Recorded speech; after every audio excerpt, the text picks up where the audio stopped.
हिमालय के ऊंचे ऊंचे पहाड़ों में एक पेड़ में सुदर्शा घोंसला था। वो घोंसला चंचल तोते का था। चंचल नाम की एक तोता रहती थी। वह बहुत ही मेहनती और प्यार करने वाली माँ थी। उसकी 2 प्यारी जुड़वा बेटियां थीं, चीकू और मीकू। सर्दियों का मौसम था और पहाड़ों में कड़ाके की ठंड पड़ रही थी। चारों तरफ बर्फ जमी हुई थी और ठंडी हवाएं तेजी से चल रही थीं। इसी कड़ाके की ठंड में चीकू की तबीयत अचानक खराब हो गई। वह ठंड से कांप रही थी और बहुत कमजोर महसूस कर रही थी। चीकू ने धीमी आवाज में कहा, माँ, मुझे कुछ गर्म खाना चाहिए, मुझे बहुत ज्यादा भूख लगी है। अपनी बेटी की हालत देखकर चंचल तोता का दिल भर आया। उसने प्यार से चीकू के सिर पर हाथ फेरा और बोली, चिंता मत कर बेटा, माँ तुम्हारे लिए अभी तुरंत गर्म खाना बनाकर लाती है। इतना कहकर वह रसोई में गई और गैस जलाने लगी। लेकिन जैसे ही उसने चूल्हा जलाने की कोशिश की, उसे पता चला कि गैस खत्म हो चुकी थी। यह देखकर वह बहुत परेशान हो गई। उसने तुरंत गैस वाले भैया को फोन किया, लेकिन जवाब मिला कि अभी गैस का एक भी सिलेंडर स्टॉक में नहीं है। यह सुनते ही चंचल तोता की आंखों से आंसू बहने लगे। बाहर अचानक तेज बारिश शुरू हो गई और साथ ही बर्फ गिरने लगी। मौसम और भी ज्यादा खराब हो गया। ठंडी हवा घर के अंदर तक आ रही थी। चंचल तोता कुछ देर अपनी दोनों बेटियों को समझाकर बैठी रही कि शायद बारिश और बर्फबारी थोड़ी कम हो जाए, लेकिन मौसम बिल्कुल भी शांत नहीं हुआ। अपनी बेटियों की भूख और बीमारी को देखकर उसने हिम्मत जुटाई। वह बाहर गई, थोड़ी सी लकड़ियां इकट्ठा करके लाई और घर के अंदर आग जलाई। आग की हल्की सी गर्मी से कमरे में थोड़ी राहत मिली। फिर उसने उसी आग पर किसी तरह सादा लेकिन गरम खाना बनाया। खाना तैयार होने के बाद उसने प्यार से चीकू और मीकू को खिलाया। गरम खाना पाकर दोनों बच्चियां खुश हो गईं। चीकू की तबीयत भी थोड़ी बेहतर लगने लगी। अपनी माँ की ममता और मेहनत देखकर दोनों बेटियों के चेहरे पर मुस्कान आ गई। चंचल तोता ने मन ही मन भगवान का धन्यवाद किया और अपनी बेटियों को सीने से लगाकर बैठ गई। ठंड लगने लगी, उसका शरीर कांपने लगा, दांत बजने लगे और सांस तेज तेज चलने लगी। चीकू घबरा गई।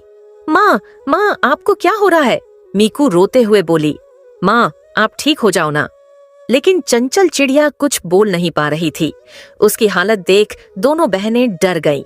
डर और बेबसी में दोनों भगवान से प्रार्थना करने लगीं, हे भगवान, हमारी माँ को बचा लो। हिम्मत जुटाकर चीकू ने डॉक्टर चिड़िया को फोन किया। फोन उठते ही दोनों बहनें एक साथ बोल पड़ी, डॉक्टर अंकल, हमारी माँ बहुत बीमार है, सांस ठीक से नहीं ले पा रही है। डॉक्टर चिड़िया समझ गए कि मामला गंभीर है। वे बिना देर किए अपना बैग उठाकर उड़ते हुए उनके घर पहुंच गए। माँ की हालत देखकर डॉक्टर भी चिंतित हो गए। उन्होंने कहा, बच्चों, ठंड बहुत ज्यादा है, जल्दी से गर्म पानी लाओ।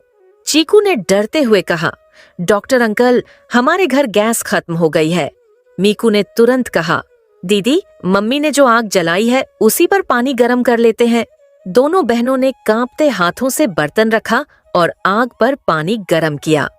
डॉक्टर ने गर्म पानी से चंचल चिड़िया का शरीर साफ किया, दवा दी और उसे कंबल से ढक दिया।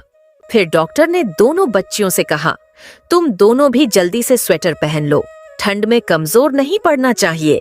चीकू और मीकू तुरंत स्वेटर पहनकर माँ के पास बैठ गईं। वे आग को बुझने नहीं दे रही थीं। जाते जाते डॉक्टर बोले, बच्चों, समय पर समझदारी और हिम्मत ने तुम्हारी माँ की जान बचाई है। करीकू और मीकू खुशी और डर से रो पड़ी। दोनों माँ से लिपट कर बोली, माँ, अगर आपको कुछ हो जाता तो हमारा क्या होता? चंचल चिड़िया ने कमजोर आवाज में कहा, नहीं बेटा, माँ कहीं नहीं जाएगी। अगले दिन चंचल चिड़िया ने अपनी बहन रानी चिड़िया को फोन किया। कमजोर आवाज में बोली, बहन, जरा मेरे घर आओ, मुझे तुम्हारी जरूरत है। रानी चिड़िया तुरंत बोली, मैं अभी आ रही हूँ। घर पहुंचकर रानी ने सारी हालत देखी। चंचल ने पूरी बात बताई।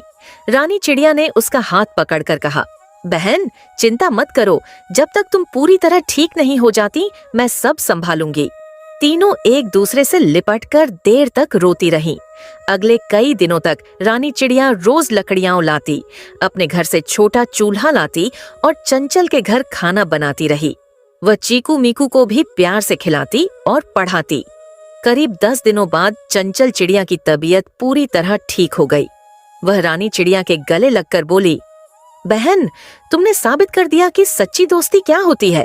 रानी पूरे जंगल में चंचल और रानी चिड़िया की दोस्ती की मिसाल दी जाती है। सुबह की हल्की ठंडक थी, आसमान में बादल छाए हुए थे और ठंडी हवा धीरे धीरे बह रही थी। माँ चिड़िया अपने छोटे से घर में काम कर रही थी। तभी उसकी छोटी बेटी खुशी से उछलते हुए उसके पास आई। मामा, आज तो क्रिसमस है ना? उसकी आंखों में चमक थी, चेहरे पर मुस्कान और आवाज में ढेर सारी खुशी। माँ, आज तो सेंटा क्लॉज आएंगे ना? बोलो ना माँ, आज मैं बहुत खुश हूँ।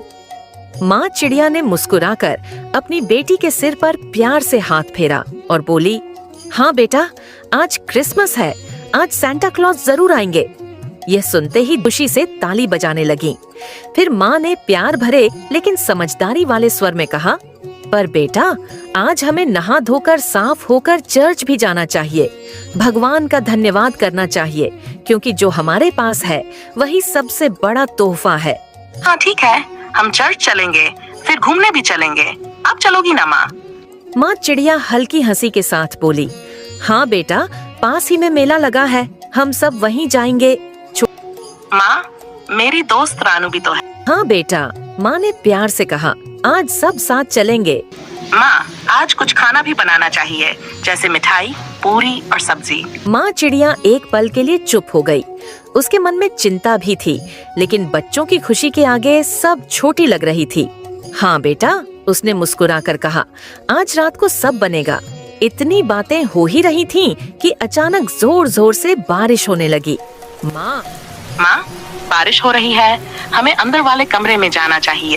माँ ने बाहर झांकते हुए कहा, नहीं बेटा, आज क्रिसमस है, नहाना तो है ही, क्यों ना हम बारिश में ही नहा लें। छोटी बेटी खुशी से उछल पड़ी। हाँ माँ, आप बिल्कुल ठीक कह रही हो। बारिश में भीगने लगी। ठंडी बूंदें शरीर को छू रही थीं, लेकिन दिलों में खुशी की गर्माहट थी। नहा धोकर जैसे ही कपड़े बदले, बारिश बंद हो गई। इसके बाद माँ चिड़िया लेकर चर्च गई, लेकिन चर्च के पास पहुँचते ही अचानक तेज बर्फ गिरने लगी। माँ, इतनी बर्फ!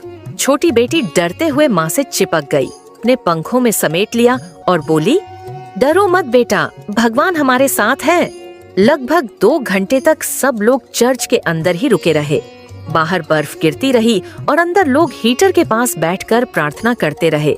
उस माहौल में शांति, सुकून और विश्वास था। जब बर्फ गिरना बंद हुआ तो सब अपने अपने घर की ओर लौटे। घर आकर माँ चिड़िया और उसकी बेटियां रात के लिए तैयार होने लगीं। माँ ने खुद को भी तैयार किया। तभी छोटी बेटी बोली, माँ, मैं अपनी दोस्त रानू को बुला लाती हूँ। माँ ने हाँ कर दी। थोड़ी देर बाद सब लोग मेले पहुँचे। मेला रंग बिरंगी लाइटों से जगमगा रहा था। चारों तरफ बच्चों की हंसी, झूलों की आवाज और खुशबूदार खाने की महक थी। भीड़ बहुत ज्यादा थी, लेकिन सब खुश थे। मेले में घूमते घूमते अचानक छोटी बेटी चिल्लाई, माँ देखो, सैंटा क्लॉज। सैंटा ने बच्चों को प्यार से देखा और उन्हें खाने पीने के गिफ्ट दिए। गिफ्ट पाकर बच्चे खुशी से उछल पड़े। सैंटा ने हमें गिफ्ट दिया। मेले से लौटकर रानू अपने घर चली गई। घर आकर बेटी बोली, माँ, मुझे और कुछ खाने का मन कर रहा है। ने बिना थके पूरी, सब्जी और मिठाइयाँ बनाई। साथ बैठकर खाना खाया। उस पल माँ को अपनी सारी थकान भूल गई। खाना खाने के बाद ने गिफ्ट खोले। गिफ्ट में जूते, डेयरी मिल्क और मेकअप का सामान देखकर उनकी आंखें चमक उठी। माँ, ये हमारा सबसे अच्छा क्रिसमस था। माँ से लिपट गईं। माँ चिड़िया की आंखों में खुशी के आंसू थे। इस तरह माँ चिड़िया और उसकी बेटियों का क्रिसमस प्यार, साथ और खुशी के साथ पूरा हुआ।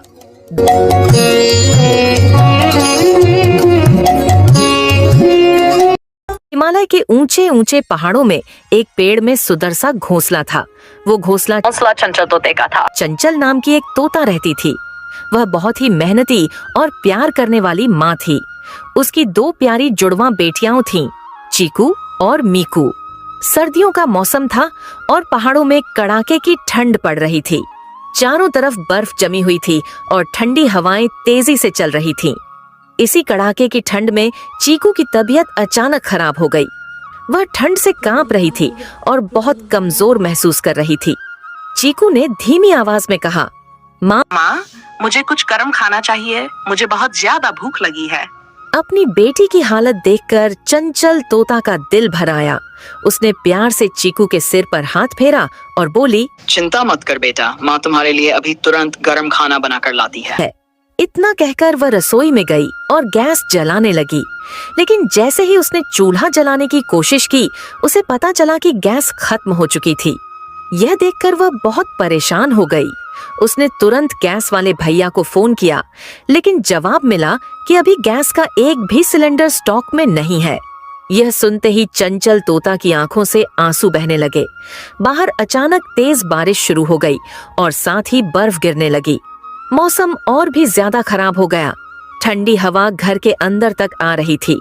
चंचल तोता कुछ देर अपनी दोनों बेटियों को समझाकर बैठी रही कि शायद बारिश और बर्फबारी थोड़ी कम हो जाए, लेकिन मौसम बिल्कुल भी शांत नहीं हुआ। अपनी बेटियों की भूख और बीमारी को देखकर उसने हिम्मत जुटाई। वह बाहर गई, थोड़ी सी लकड़ियां इकट्ठा करके लाई और घर के अंदर आग जलाई। आग की हल्की सी गर्मी से कमरे में थोड़ी राहत मिली। फिर उसने उसी आग पर किसी तरह सादा लेकिन गरम खाना बनाया। खाना तैयार होने के बाद उसने प्यार से चीकू और मीकू को खिलाया। गरम खाना पाकर दोनों बच्चियां खुश हो गईं। चीकू की तबीयत भी थोड़ी बेहतर लगने लगी। अपनी माँ की ममता और मेहनत देखकर दोनों बेटियों के चेहरे पर मुस्कान आ गई। चंचल तोता ने मन ही मन भगवान का धन्यवाद किया और अपनी बेटियों को सीने से लगाकर बैठ गई। ठंड लगने लगी, उसका शरीर कांपने लगा, दांत बजने लगे और सांस तेज तेज चलने लगी। चीकू घबरा गई। माँ, माँ, आपको क्या हो रहा है? मीकू रोते हुए बोली। माँ, आप ठीक हो जाओ ना। लेकिन चंचल चिड़िया कुछ बोल नहीं पा रही थी। उसकी हालत देख दोनों बहनें डर गईं। डर और बेबसी में दोनों भगवान से प्रार्थना करने लगीं, हे भगवान, हमारी माँ को बचा लो। हिम्मत जुटाकर चीकू ने डॉक्टर चिड़िया को फोन किया। फोन उठते ही दोनों बहनें एक साथ बोल पड़ी, डॉक्टर अंकल, हमारी माँ बहुत बीमार है, सांस ठीक से नहीं ले पा रही है। डॉक्टर चिड़िया समझ गए कि मामला गंभीर है। वे बिना देर किए अपना बैग उठाकर उड़ते हुए उनके घर पहुंच गए। माँ की हालत देखकर डॉक्टर भी चिंतित हो गए। उन्होंने कहा, बच्चों, ठंड बहुत ज्यादा है, जल्दी से गर्म पानी लाओ। चीकू ने डरते हुए कहा, डॉक्टर अंकल, हमारे घर गैस खत्म हो गई है। मीकू ने तुरंत कहा, दीदी, मम्मी ने जो आग जलाई है उसी पर पानी गर्म कर लेते हैं। दोनों बहनों ने कांपते हाथों से बर्तन रखा और आग पर पानी गर्म किया। डॉक्टर ने गर्म पानी से चंचल चिड़िया का शरीर साफ किया, दवा दी और उसे कंबल से ढक दिया। फिर डॉक्टर ने दोनों बच्चियों से कहा, तुम दोनों भी जल्दी से स्वेटर पहन लो, ठंड में कमजोर नहीं पड़ना चाहिए। चीकू और मीकू तुरंत स्वेटर पहनकर माँ के पास बैठ गईं। वे आग को बुझने नहीं दे रही थीं। जाते जाते डॉक्टर बोले, बच्चों, समय पर समझदारी और हिम्मत ने तुम्हारी माँ की जान बचाई है। करीकू और मीकू खुशी और डर से रो पड़ी। दोनों माँ से लिपट कर बोली, माँ, अगर आपको कुछ हो जाता तो हमारा क्या होता? चंचल चिड़िया ने कमजोर आवाज में कहा, नहीं बेटा, माँ कहीं नहीं जाएगी। अगले दिन चंचल चिड़िया ने अपनी बहन रानी चिड़िया को फोन किया। कमजोर आवाज में बोली, बहन, जरा मेरे घर आओ, मुझे तुम्हारी जरूरत है। रानी चिड़िया तुरंत बोली, मैं अभी आ रही हूँ। घर पहुंचकर रानी ने सारी हालत देखी। चंचल ने पूरी बात बताई। रानी चिड़िया ने उसका हाथ पकड़कर कहा, बहन, चिंता मत करो, जब तक तुम पूरी तरह ठीक नहीं हो जाती मैं सब संभालूंगी। तीनों एक दूसरे से लिपटकर देर तक रोती रहीं। अगले कई दिनों तक रानी चिड़िया रोज लकड़ियां लाती, अपने घर से छोटा चूल्हा लाती और चंचल के घर खाना बनाती रही। वह चीकू मीकू को भी प्यार से खिलाती और पढ़ाती। करीब 10 दिनों बाद चंचल चिड़िया की तबीयत पूरी तरह ठीक हो गई। वह रानी चिड़िया के गले लगकर बोली, बहन, तुमने साबित कर दिया कि सच्ची दोस्ती क्या होती है। पूरे जंगल में चंचल और रानी चिड़िया की दोस्ती की मिसाल दी जाती है।